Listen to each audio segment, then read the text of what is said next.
What's going on, guys? This is your motivation guy. That's right, your friend, the one and only Keith Allen, Bunch of Crunch Army. I hope you guys are having a fantastic day. Today, we're going to be discussing something super important for all of you controller players out there, which is your sensitivity and settings. Oof. We need this one. Season 4 has an insane new meta with a variety of new playstyles, right? So in this video today, we're gonna be giving you all the information that you need to fit your settings and sensitivity to exactly that and maximize your performance. Speaking of improving on controller, right, if you're looking for some extra help to improve, you gotta check out InstaPro over at ProGuides.com, where you can have a pro player help you out with one-on-one coaching any time of the day. This is crazy. On our website, okay, we've got some of the best players who are always ready to help you out. So make sure you go and you take a look. Bunch of Crunch Army, it's about that time. Where you at? It's time to sit back, relax, and grab some of my favorite candy. What is that? It's that Bunch of Crunch.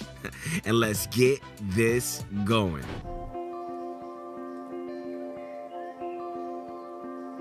One of the raging debates among the controller community, as you already know, is linear versus exponential. Everybody has their preference, when it comes to this, and honestly, it has the community pretty split. Linear and exponential work in two different ways, all right? On one hand, all right, we have exponential, which increases the speed of your cursor exponentially, aka very fast, as you move it further away from the center. And then we have linear, which increases the speed in a linear way, basically correlated directly to how far your stick is from the middle, okay? So when it comes to being the best on controller, we recommend sticking to linear. Exponential is a bit too fast-paced, man, especially for most players, and it's really hard to be consistent in close range with it, as opposed to linear, which is obviously isn't perfect, but it's generally good for most situations. Some of you may like exponential better, which is cool, in which case you should obviously use it, but for the majority, it's just safe to say linear is going to work best.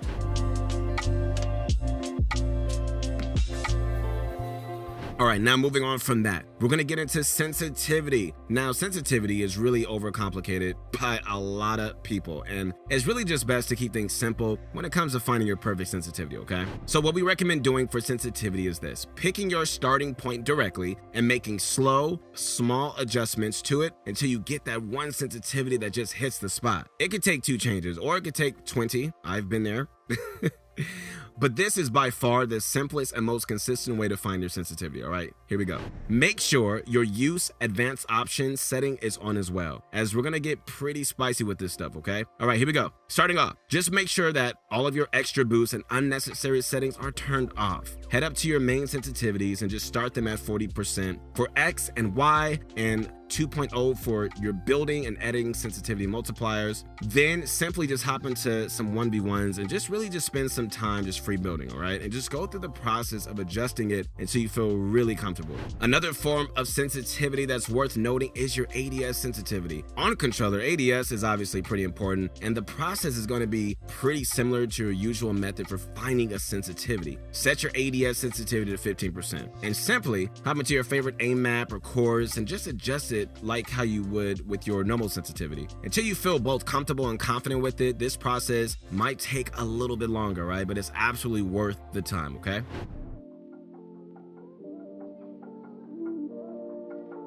Another huge debate among the controller community is whether it's best to use the claw grip, to use paddles on the back of your controller, or just simply play with the normal grip with the normal controller.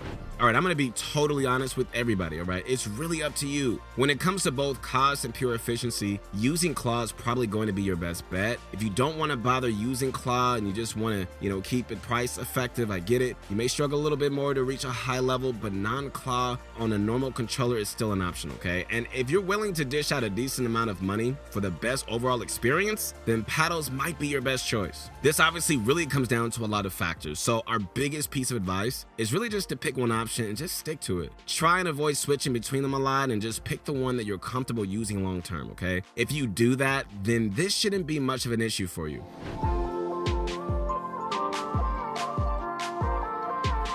So another setting that's absolutely critical for controller players is your dead zones. Dead zones are pretty simple to really figure out and really shouldn't take you too long, okay? So to determine your dead zones, we recommend trying to get them down as low as you possibly can without stick drift. So set your dead zone to 5% and just keep going up slowly until you don't feel any more stick drift, which is basically your crosshair moving on its own. Some of us might be fine around 6 or 7%, while some might have to go up to 12 to 15 before it feels good. Overall, let me just say this, like, keep this as low as you can without feeling any drift. All right, guys, so real quick, before we hop into your binds, make sure to check out ProGuides.com if you're looking to improve, where we actually have on-demand coaching from pro players. It's really crazy. Our vibe review service, which can really save you time and help you improve faster, is so dope. You guys got to check it out. It'll take you to the next level. Our coaches help you with everything from game sense to mechanics to settings and so much more. Check it out when you can.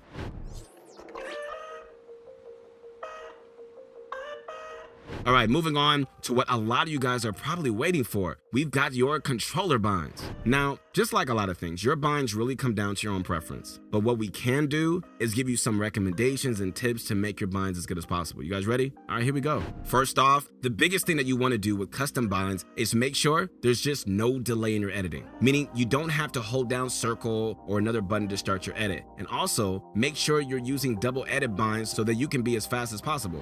One of the most common double bind combinations for controller players is left stick to start the edit and right stick to confirm. Or the other way around, confirm edit on release, as popular as it is, really just isn't the best option for controller players, especially with how easy it is to use double binds. Second, make sure that these settings are all on when it comes to your binds. Sprint cancels reloading off. Sprint by default on. Vibration off. Build immediately. Builder Pro on. Enable foot controller off.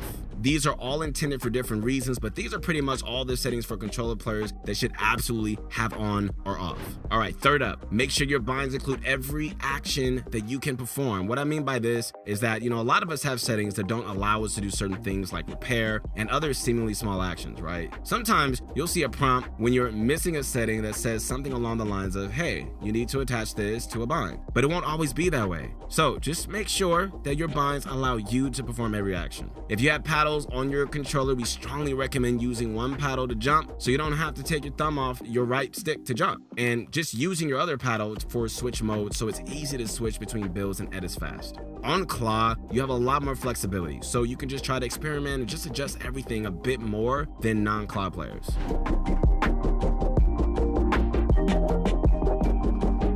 Finally, all right, another thing that we like to mention is that when it comes to settings, we strongly recommend looking at the settings of some pro players to see, if they do anything different than you do. Obviously, pros are the best of the best. I get it. So it's worth looking at, what they do and not really copying it, but really just taking inspiration or just seeing if they do anything that might fit you. So if you ever feel like you're struggling, you can search something like pro controller binds or pro controller settings and try out some stuff that you find there. You never know what you might find, guys, and using a setting or two that you can learn like from a pro player may be exactly what you need. And don't forget that you can always ask one of our pro controller coaches on ProGuides.com who can give you guys tailored advice and settings that really cater to you as a player.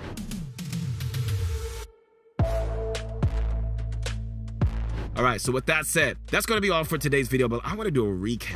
All right, start by determining your preference between linear and exponential. We recommend linear, but you should use whichever you like better, then using the starting point method to find your best sensitivity. Then optimize your dead zones to be as low as possible without drift. Set up your binds and settings using the things that we discussed, and really just feel free to check out some pro players' binds and settings for inspiration if you feel like you're stuck at any point, okay? All right, guys, once again, this is your motivation guy. I was born to motivate you. That's right. I was born to help you get to the next level, man. Not only in this game, but also in life. I hope you guys enjoyed this video. And once again, make sure to check out ProGuides.com to find your coach to really help you. And make sure you like the video, sub to the channel, and bunch of crunch on me. Where you at?